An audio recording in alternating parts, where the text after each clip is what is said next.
Okay, thank you everyone for joining me for tonight's Halacha class.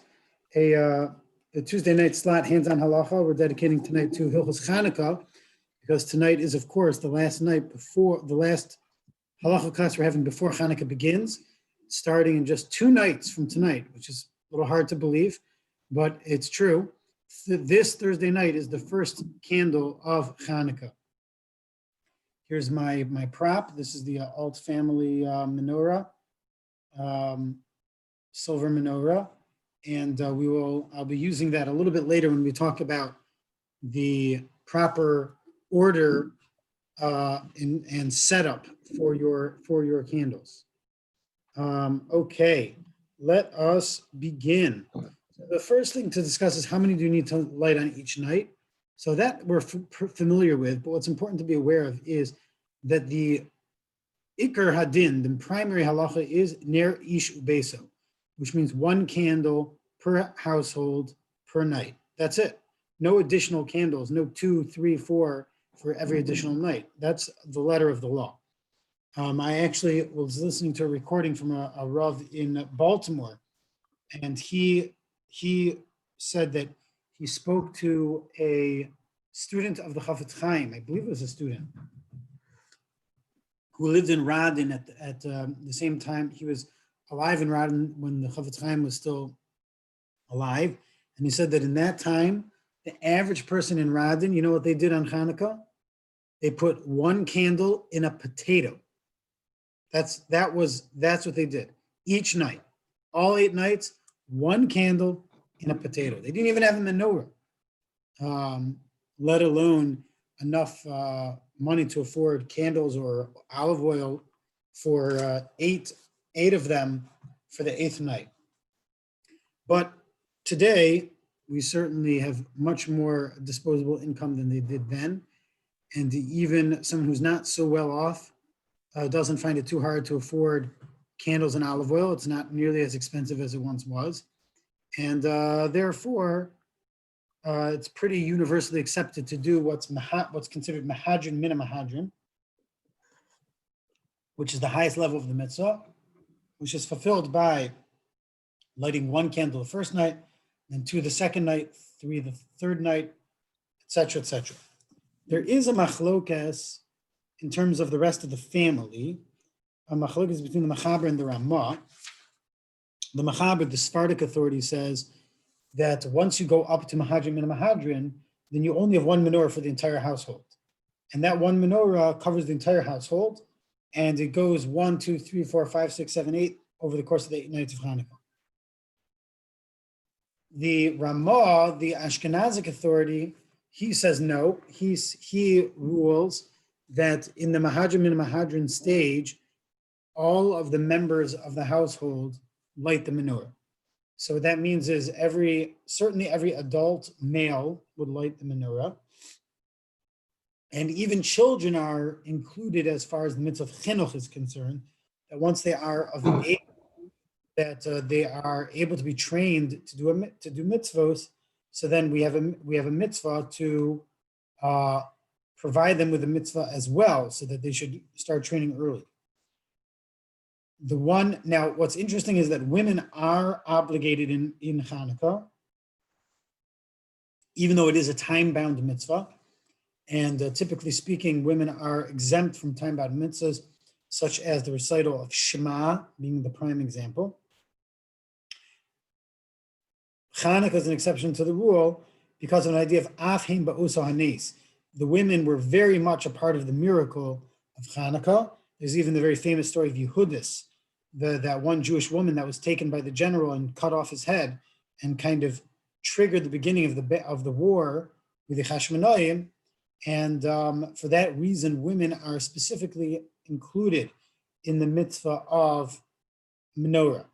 Now, that being said, in a typical household scenario, things look very differently.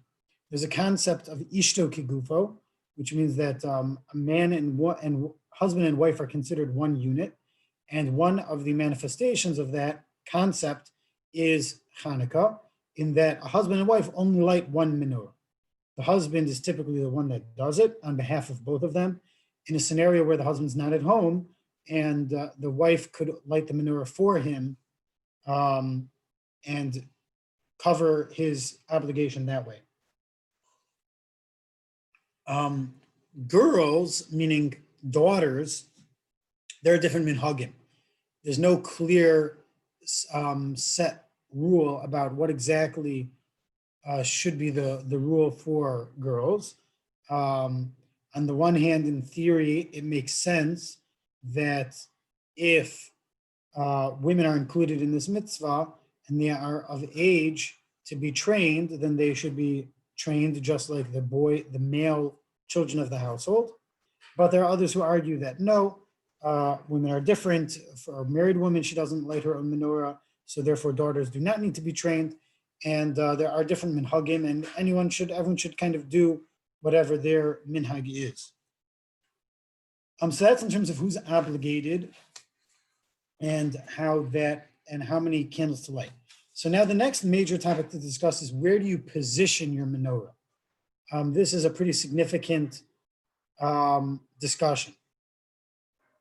Could you just hold on 1 second, please? I hear my daughter woke up and she's calling. Just 1 second. Patience. Here we go. Okay, the position of the menorah. So there's two parts to this discussion. One is how high off the ground should the menorah be? The second discussion is where in the house do you put it? So there's a really there's two principles that govern the position of the menorah. One is the idea of ner ish beso, that it is an obligation of the house, and therefore the menorah needs to be in the house or by the door of the house. I know it's become very popular among some groups in particular to do these public menorah lightings in a park or in a, this place, that place. That is not a fulfillment of the mitzvah whatsoever. That's not at all the way the mitzvah was designed. The mitzvah was designed to be in the person's house. If it's not in a person's house, then that's not a fulfillment of the mitzvah of menorah. Now, how high off the ground? So the other principle, excuse me, I interrupt myself. That's principle number one is house. Principle number two is Pirsume Nisa.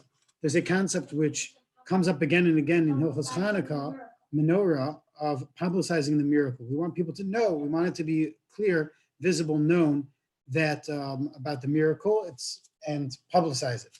So for that reason, we want it to be visible as possible. So that's why if it's 20 amos high, it'll be too high up to catch anyone's view, and that's too high up for your menorah. So therefore, we do not put it 20 amos up. It has to be below 20 amos. Once it's below 20 amos, technically you can fulfill the mitzvah at any height. It should not be below 3 tfachim, so you shouldn't put it all the way down on the ground. 3 tfachim, that's not very high off the ground at all, but it needs to be a minimum of 3 tfachim off the ground. The 3 tfachim, it should be a minimum of 3 tfachim off the ground. The reason for that is that it should be clear that you put it there for a mitzvah. That's the only reason why 3 tfachim off the ground is important. So once you're 3 tfachim off the ground, we're talking about something as little as 9 to 12 inches, not very high at all. That's already good enough. The reason for that is it should be clear that you did it for a mitzvah, that it was put there intentionally, and not that it was put there for some other reason, just left there for whatever reason. There is a mitzvah to put the menorah below 10 tfachim, to have it lower than 10 tfachim high, which is approximately 35 inches, according to Rav Moshe, is 10 tfachim. The concept there is that that's a little bit unusually low, which is a good thing because it makes it all the more clear that this menorah is for a mitzvah. Now, the reason why this topic keeps on coming up is because you have to bear in mind that, especially in ancient times, a candelabra was not an unusual thing. That's the way you lit your house. You had a candelabra, you had candles. So to have a candle, next to your door, there's no indication, or in your house, there's no indication necessarily that that's for a mitzvah.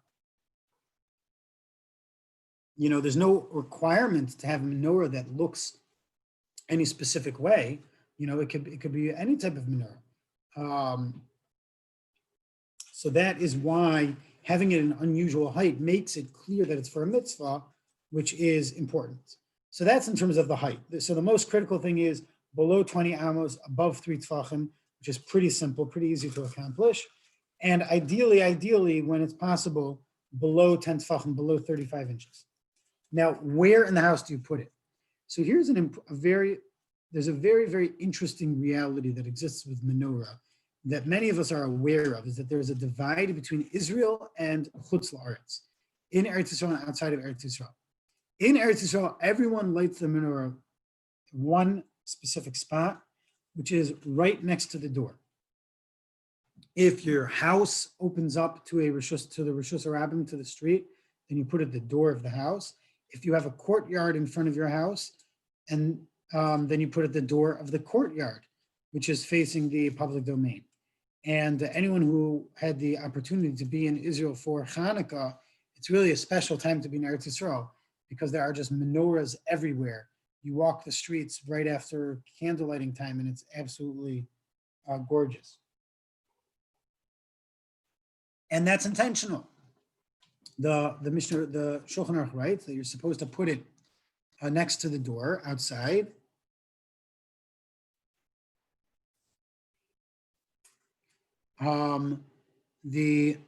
Eleanor, I just saw your chat, so maybe I'll try to circle back to it in a minute.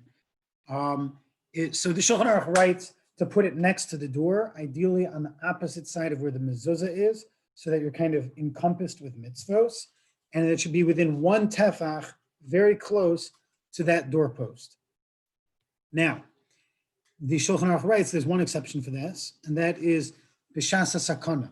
If you're in a time where it would be dangerous, you're in a location where anti-Semitism is rampant, and it would be dangerous to be public about the fact that you're Jewish, or it would be dangerous to be public about the fact that you're observing a Jewish holiday, then you are not obligated to put your menorah out in front of your door.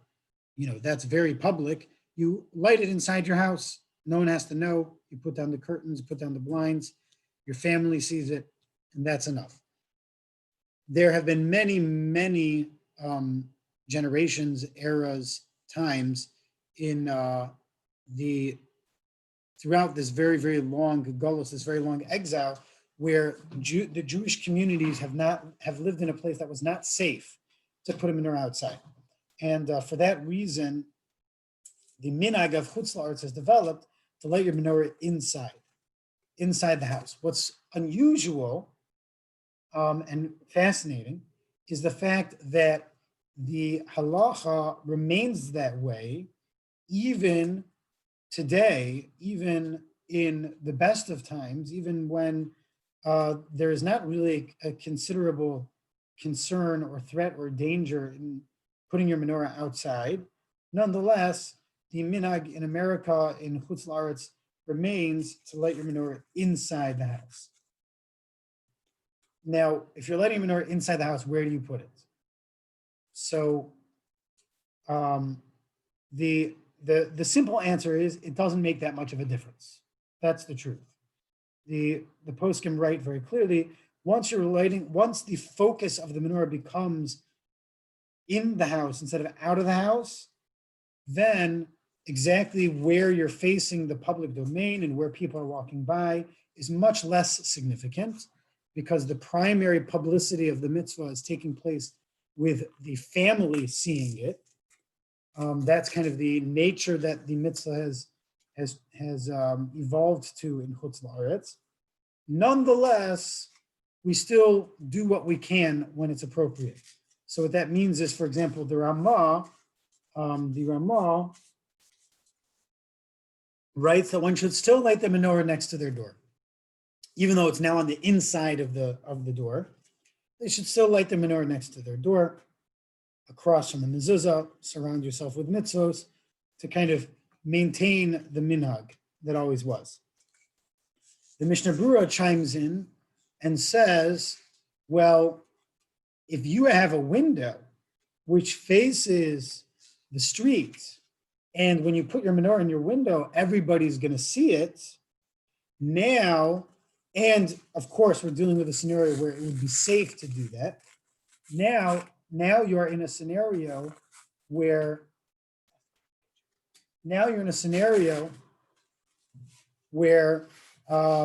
you should be putting it in the window to publicize the miracle. So therefore, the Mishnah Berurah says that really the window trumps the doorpost next to the door.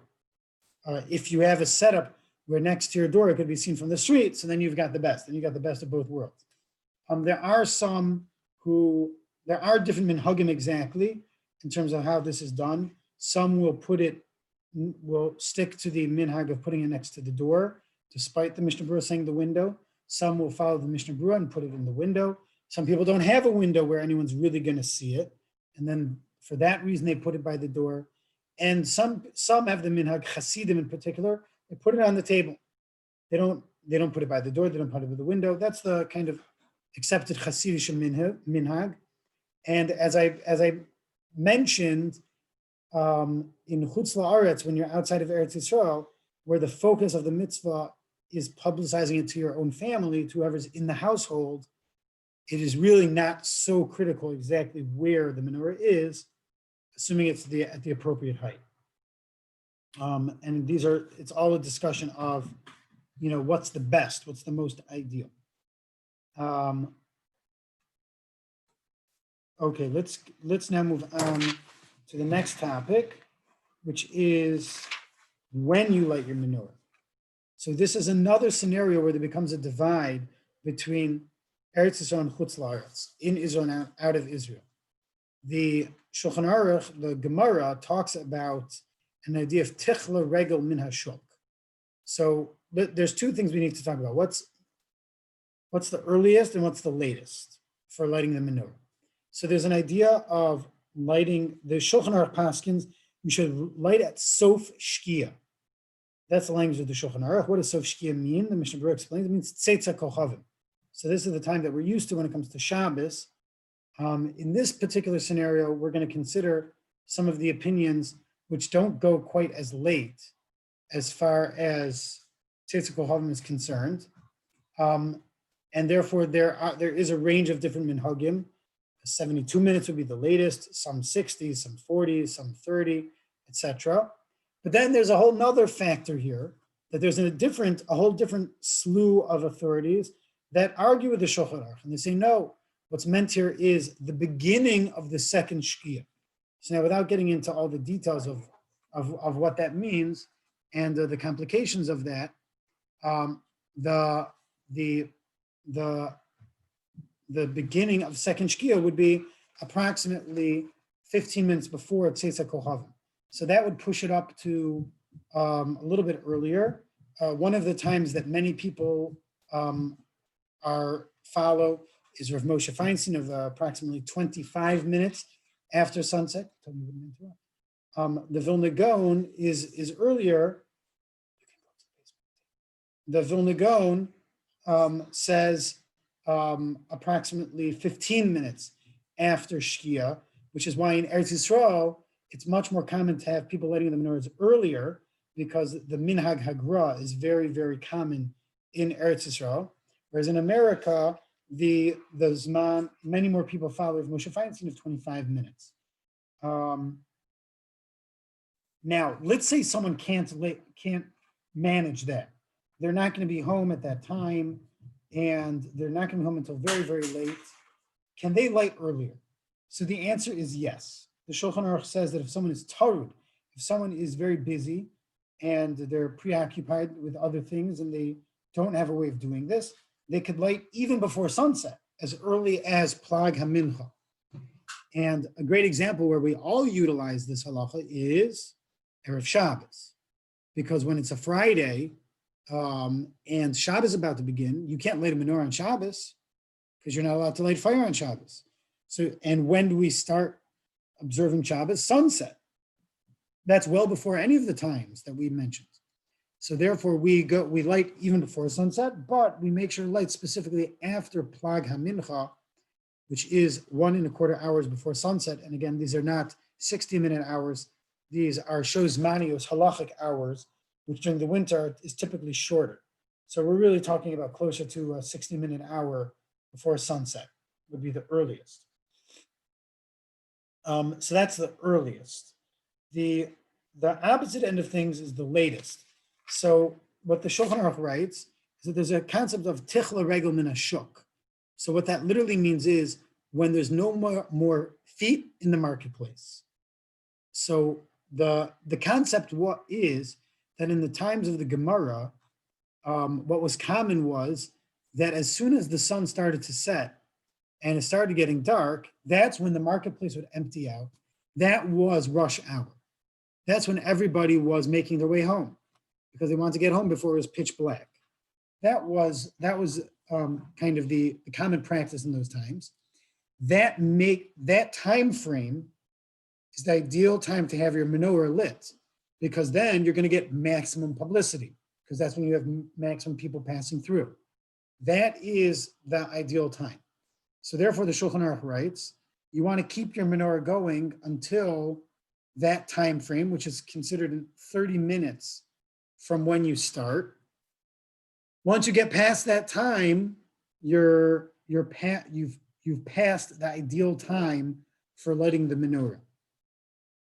That is what the Shulchan Aruch writes. Nonetheless, you have all night long to light the menorah if for some reason you forgot and you weren't able to do it.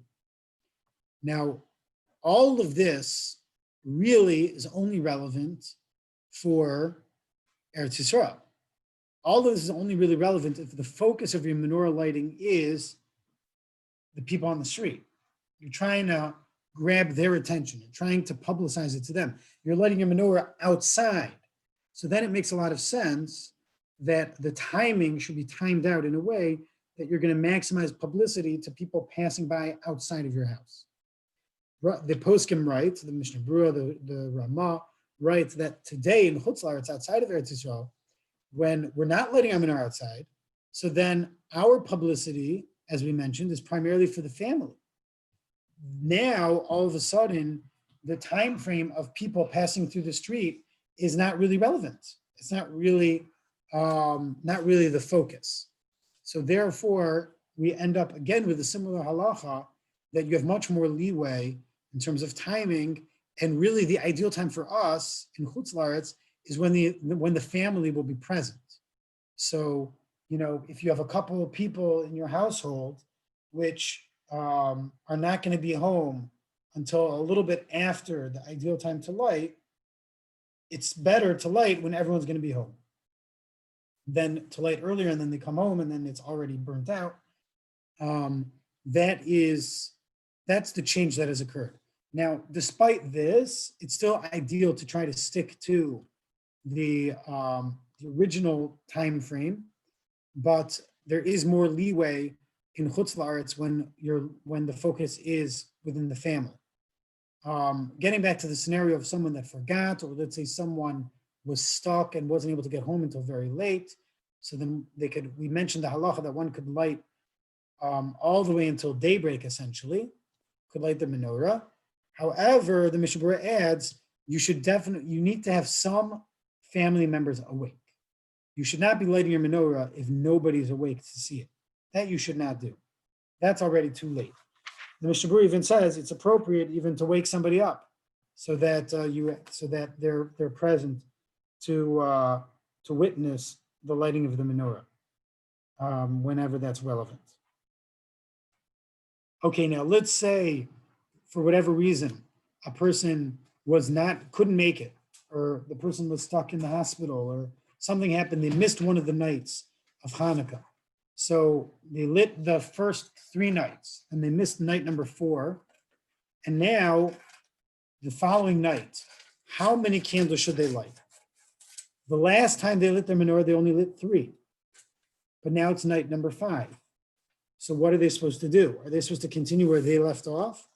Says the Ramah, no. You always light according to the number of the night of Chanukah, regardless of whether that's what you are up to or not. You always do it in line with the number of nights. Okay. So that covers timing for the lighting of the menorah, and when you have to adjust that a little bit. The Shulchan Aruch talks about what type of fuel to use for the menorah. I'm not going to delve into that very, very deeply because it's not so relevant to us.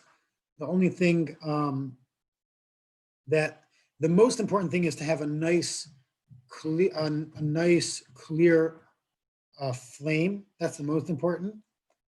The second thing is that there is a benefit to using olive oil because it gives extra remembrance to the miracle, but it's not at all an obligation to use olive oil. It's perfectly fine to use candles, and for many generations that was the thing that was used. So there's certainly nothing wrong with candles. One thing that I forgot to mention about timing, which is a little bit relevant to candles, is that idea of tichla regel and shuk. Ideally, whenever you light your menorah, you want it to last for half an hour, for 30 minutes. That is the ideal amount of time for the menorah to last. And the reason why I'm bringing that up now that we're talking about fuels is because your classic Chanukah candles, that box of those little Chanukah candles that you see everywhere, they're really inexpensive. And they're like, the classic candles. They look a lot like a birthday cake candle. Those candles, depending on the scenario, especially if they're close to each other, are notorious for not lasting a full 30 minutes. They can burn down very fast if it's already in a warm or hot room, or it's there's a lot of menorahs nearby. It's very very possible for them to burn down. I've seen them burn down very fast, almost close to 15 minutes, and they were gone. And you want ideally for your menorah to last for 30 minutes. So that's something to bear in mind also regarding your fuel. Something that I forgot to mention in terms of placement of your menorah, and I reminded myself now that we're talking about candles and the menorahs warming each other up. If someone has multiple family members lighting menorahs, so someone has a whole bunch of kids and the kids are all lighting menorahs, the Mishabura writes, the Ramah writes, that the menorahs should be spaced appropriately so that an onlooker will not get confused as to which night of Chanukah it is. So, if you imagine you line up your menorahs side to side, right? And then it's just a continuous line of lamps. There's no way for the onlooker to know, is it the second night and there are two menorahs next to each other, or is it the fourth night and that's all one menorah, et cetera, et cetera. So therefore, if you separate that, if you don't want to line them up right next to each other, you want to leave space so that it should be clear which night of Chanukah it is. That is something I wanted to mention.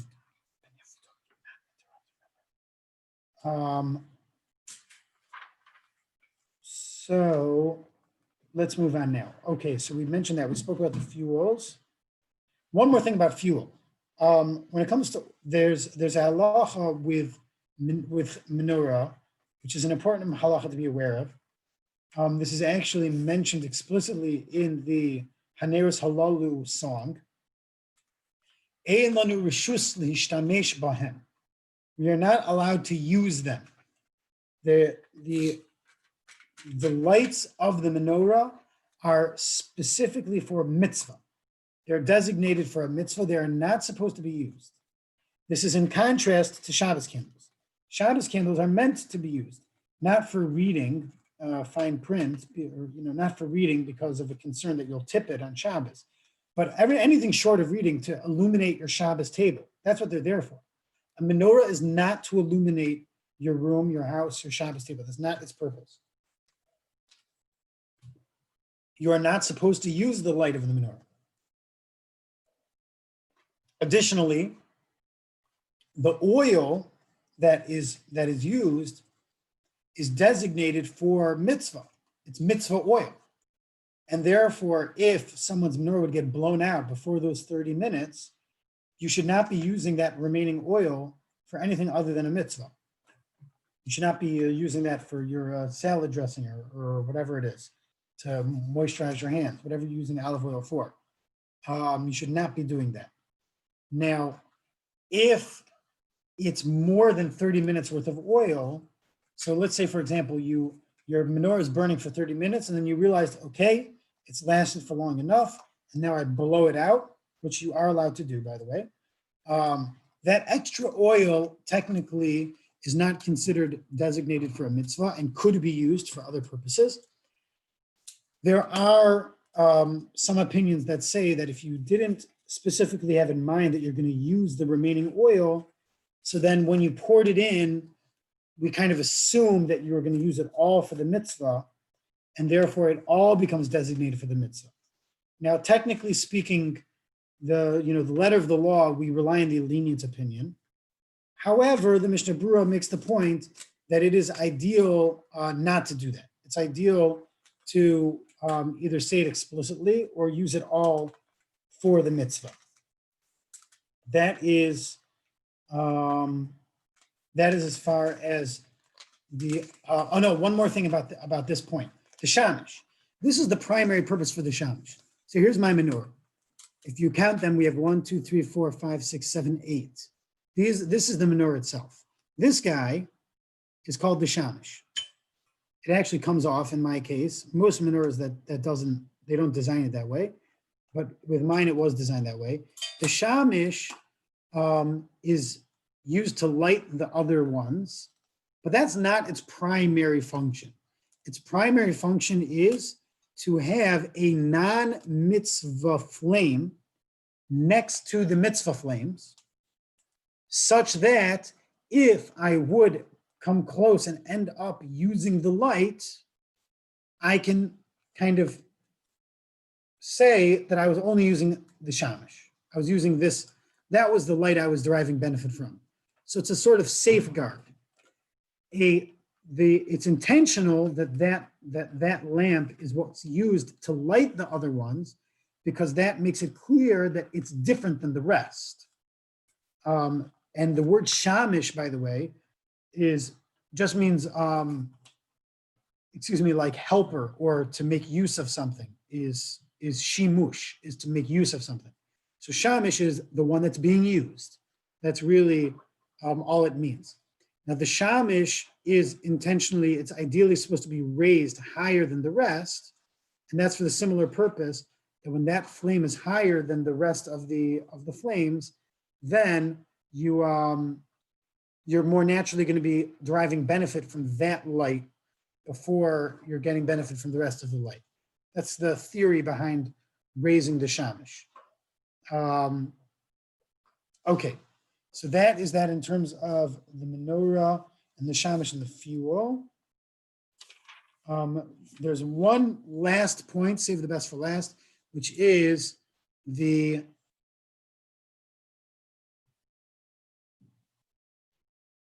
one second, I just see a question came through on the chat before I move on to the next topic.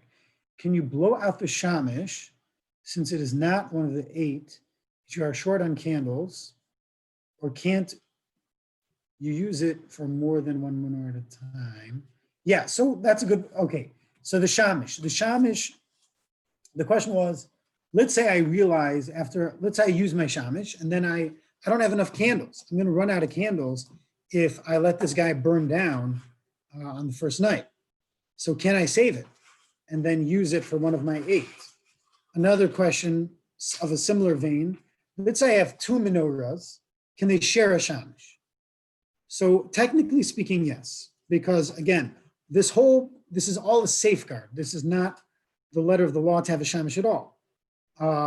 Certainly to share a shamish between 2 menorahs would certainly be fine, especially if it's within proximity such that I have that safeguard that if I'm deriving benefit from the light in the area, I could blame it on the shamish. So in theory, a shamish could do that job for 2 menorahs. And since it's only there for a safeguard and it's only there for these kind of add-on benefits, but not for the actual intrinsic mitzvah, if someone's short on candles, then certainly they could blow out their shamish after they use it and save it for to use as one of the actual menorah lamps, one of the actual menorah candles. Okay, so let's talk about the last topic that we'll discuss tonight. There's a lot more, but they're not the questions that kind of come up every year. And that is, how do you light it? How do you arrange it? And how do you light it? So let me change my orientation a little bit so that you get a better concept of what we're talking about here. You know what, let's go to the window.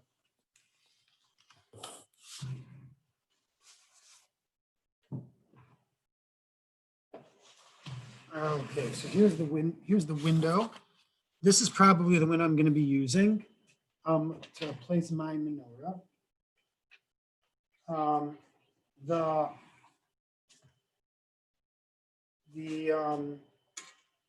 I'm going to try to figure out a way to raise it up to about here, because my bushes, you can't see it. My bushes come, from this. My house is elevated from the sidewalk. So someone on the sidewalk is looking up towards my house, and they're going to be blocked by the bushes. They can't see this part of the window from the sidewalk. So I'm going to push a table up to here, and then I'm going to put something on top of my table, and then I'm going to put it up around here so that someone from the sidewalk is going to be able to see it.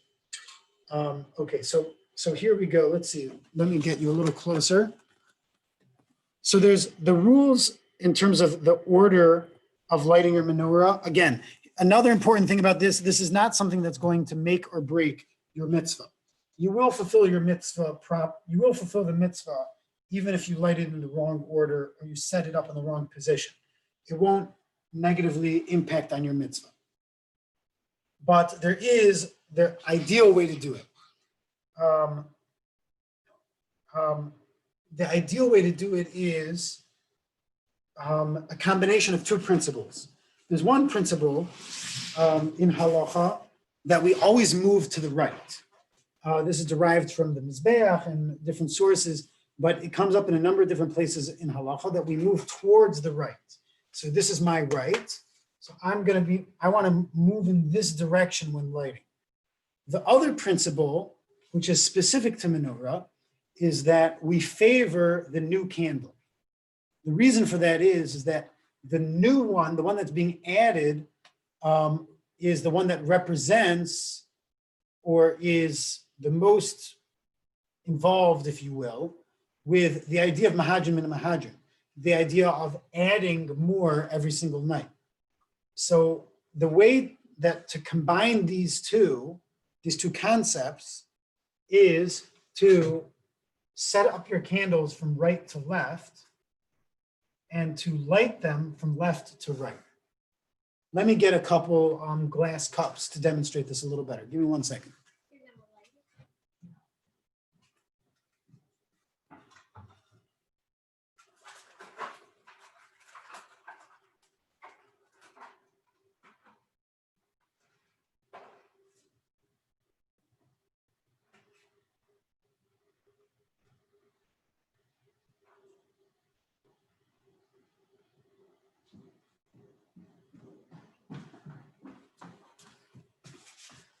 Okay, so for this menorah, I'm going to use glass cups, and then I'm going to fill them with oil. Here, can you see that clearly? There you go, that's better. So I'm going to start on the right side for the first night. So for Thursday night, I'm going to set it up like this, and I'm going to light this one first. On the second night, I'm going to add one here, and then I'm going to light this one first and this one second. First the left one and then the right one, because now I'm starting with a new one and I'm moving towards the right.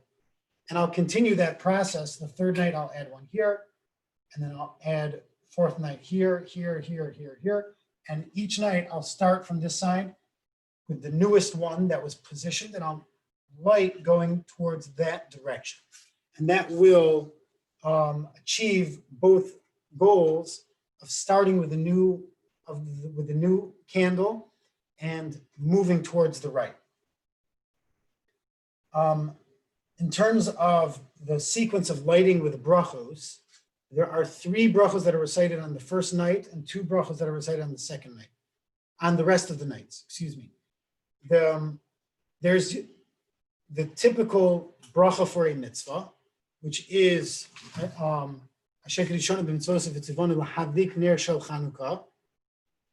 and then with Chanukah, there's an extra mitzvah of Baruch atah Hashem Elokeinu melech haolam she'asa nisim lavuseinu b'yamim ha'em b'zman hazeh, that Hashem performed the miracles. So there's really 2 blessings that are recited every single night. The first night has the extra mitzvah, the extra bracha, of Shehechiyanu. Because every time we do a new mitzvah for the first time, we recite Shehechiyanu, so Chanukah is the same way. Now that bracha is only the first night, not the other nights. There is a rule when it comes to brachos. The brachos are supposed to be recited over la'asiyasan, which means before the mitzvah was performed. And for that reason, we're supposed to recite all the brachos before we begin lighting. Now you want to be ready to go. So you want to have your shamash lit, and you want to be ready to start. You want to have your menorah set up, so you're ready to light them. And then when everything's set, then you recite either 3 or 2 brachos. And as soon as you complete the brachos, you begin lighting. Once you start lighting, once you have the first one lit, you have technically fulfilled your mitzvah. Because as we mentioned in the very beginning of this year, the base level mitzvah is ner ishu besa, 1 candle per household. So as soon as you light the first one, you have fulfilled your mitzvah. The continuation is mahadrin, min mahadrin. It's a higher, it's an adding a level to your mitzvah. Therefore, as soon as you finish lighting the first one, you immediately start singing Haneros Halalu, which is supposed to be sung at the time of lighting the menorah. That song of Haneros Halalu, which is printed in the Sidurim, and all of those little booklets that get mailed out with the blessings on it. There are some who will light the entire menorah before, and then begin singing Haneros Halalu. That is a minhag that's also brought down by the Mishnah Berurah, and whichever way you're accustomed to doing, you are welcome to do. Okay, that completes our basic overview of the halachos of the menorah and Chanukah. And if anyone has any questions that they want to discuss, I'd be happy to discuss that now. But if anyone wants to go, I thank you for joining, and I wish you a happy and a freilich Chanukah. Shikoyach.